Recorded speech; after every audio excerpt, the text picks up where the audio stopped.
Is this how you become a genius? When you think of the word genius, who comes to mind? Albert Einstein, Nikola Tesla, Leonardo da Vinci, people who've made breakthroughs in their fields. These men were intelligent, certainly, but intelligence alone doesn't make a genius.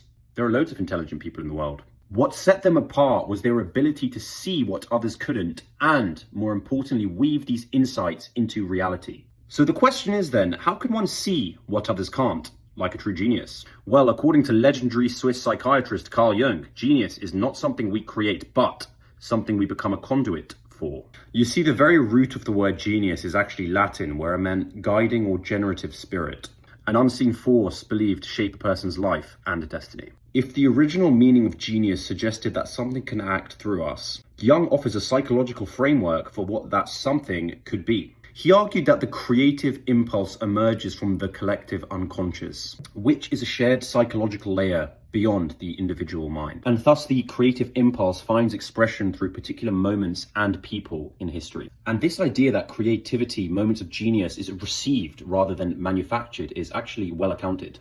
Nietzsche describes entering a state of possession when writing Thus Spoke Zarathustra, describing how these ideas were entering him and he was simply a conduit. Mozart describes the melodies entering him almost fully formed.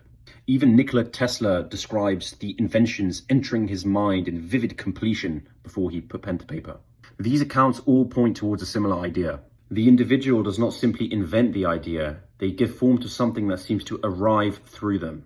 So if genius stems from the collective unconscious and finds expression through individuals at particular moments in history, could the path to genius be to become a better conduit for the collective unconscious, and through it, its creative force? So how does one become a better conduit? Let us suppose for a moment that the collective unconscious represents something like a shared psychic organism that generates new ideas and possibilities when they are needed. So if genius emerges when something new needs to enter the world, what makes one person more receptive to that emergence than another? Is it simply a matter of being a good person, of being intelligent, of accumulating knowledge? For Jung, the answer was something deeper: individuation. Becoming a better conduit requires living in accordance with what is true, to follow one's deepest intuitions, resist the pressures of conformity, and progressively align oneself with one's own nature.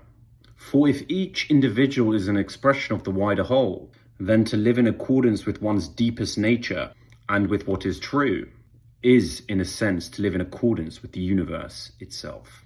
So perhaps genius is simply what emerges when we become aligned with what is true within ourselves, and through it with the universe itself.